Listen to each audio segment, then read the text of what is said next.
Today I'm here to answer a frequently asked question that I get from my wig sisters with no bio hair, whether you've lost it all or you've buzzed it all off. Many of you know that I like to blend my own bio hair with my wigs. I keep the hair over here on the side longer, even though I buzz off all my hair, in order to do that. And I get asked, well, what can I do if I don't have any bio hair there? So I'm going to demonstrate today with this hat wig, and for the purposes of this video, I buzzed it all off. And I will tell you, I am missing this hair, but it'll grow back, and without it, I can give you guys a really useful tip. So if you want to know about blending the side hair here, maybe you don't get great coverage, so you want to know how do I fix that when I don't have any bio hair to blend, this is the video for you.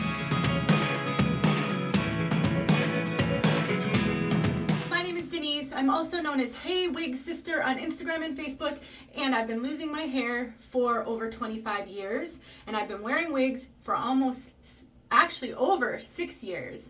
And I love sharing tips and tricks videos because I struggled so very much in the very beginning of my journey, and I know how hard this can be. So anything that I can do to help you, I want to, because I want you to get to the point where you are not afraid to wear your wigs in public and you feel confident that you can work with them.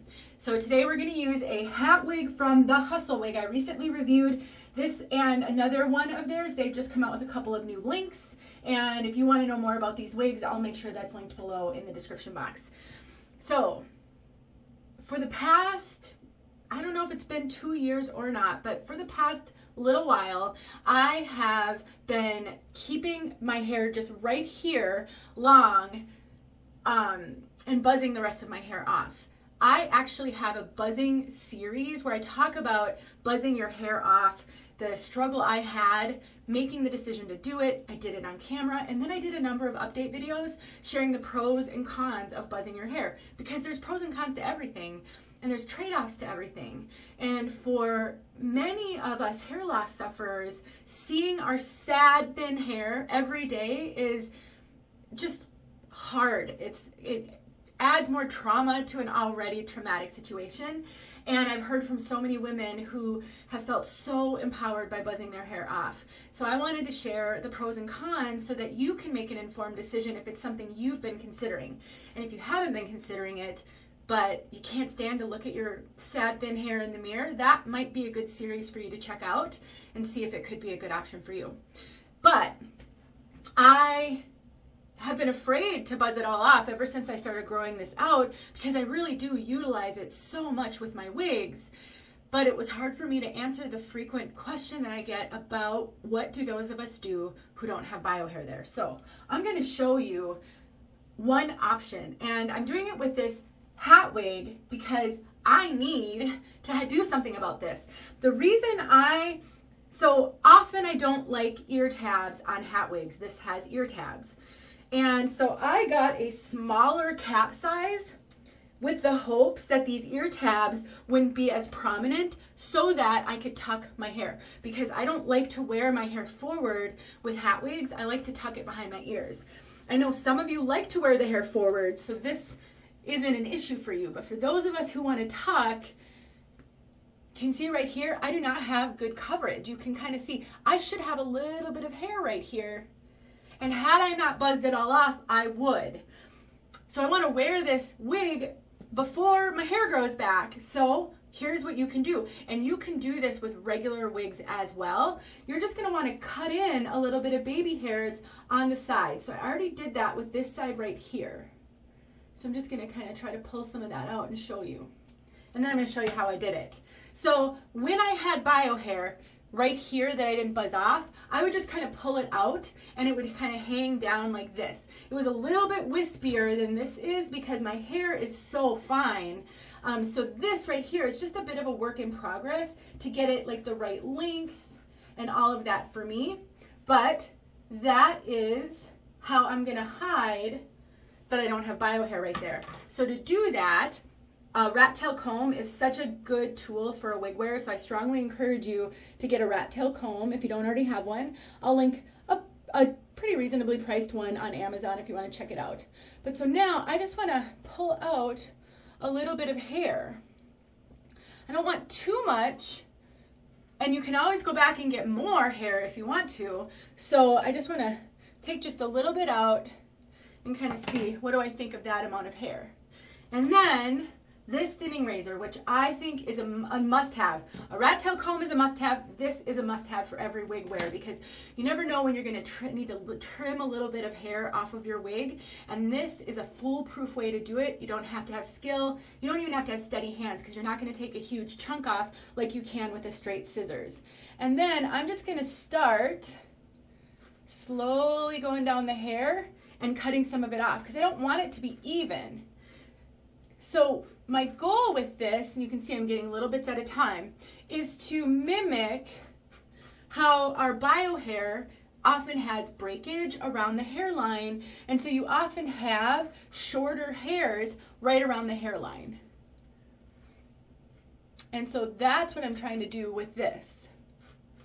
And I don't want it even, and then I'm just going to keep on going until I'm satisfied with what I have. Now again, when I had my bio hair that wasn't buzzed off, it was shorter than all the rest of my hair. So it kind of hung out like this, like it was regrowth.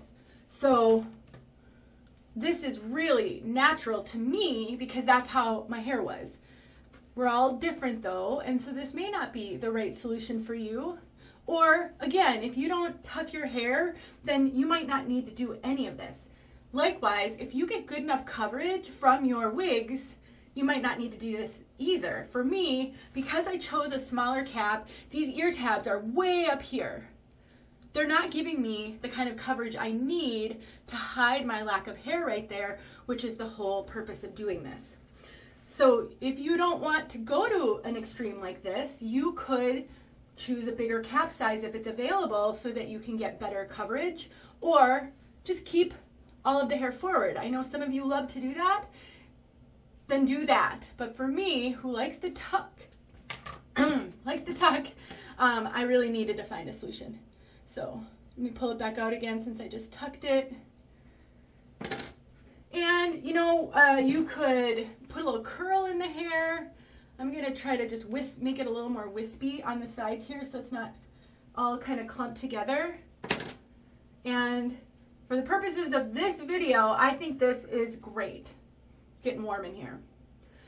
Of course, every modification I do to any of my wigs is generally a work in progress, meaning I don't expect to do it all in one shot.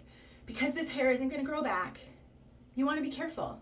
You don't want to do too much and ruin your wig. So whenever I make videos showing you how to modify a wig by doing something that's permanent, like cutting the hair, I always recommend you go slow. Do a little bit and then wear it. If you're not comfortable wearing it out of the house, wear it around the house, and make a point of looking in the mirror regularly to say, okay, is this working for me? Do I like it? And that's going to help you avoid overdoing. There are many things you can do to wigs that aren't permanent, but inevitably you're probably going to get to the point where you're going to need to do some sort of trimming on a wig, whether it be a wig that has bangs that are too long for you. A thinning razor is perfect for that. I'll link a video below. Or thinning out a wig that just has far too much hair. These are also great for adding face framing layers. I have a video showing that. So if you have a wig that's just too much right here, you could trim in a little bit of layering, and that could help. I want to give you a disclaimer. I am not an expert. I've never been a hairstylist. I have no hairstylist skills at all. But the reality is, most of us don't know someone who can do this for us. Or we don't really have the money to pay people to fix all of our wigs for us. So being self-sufficient in some things is preferable for me and for many. And so my goal is just to give you ideas, give you tips, tuck them away for later, wait till you feel like you have a little bit more confidence. But if you're struggling, this could be a great solution. So I feel like I'm gonna get more coverage here. I might need to do a little bit more hair, but for now, I'm happy. I hope this helped. Let me know if you have questions. Have a great day. Hey friends, thanks so much for watching. Here are a few videos I think you might enjoy. Go ahead and click on one and watch.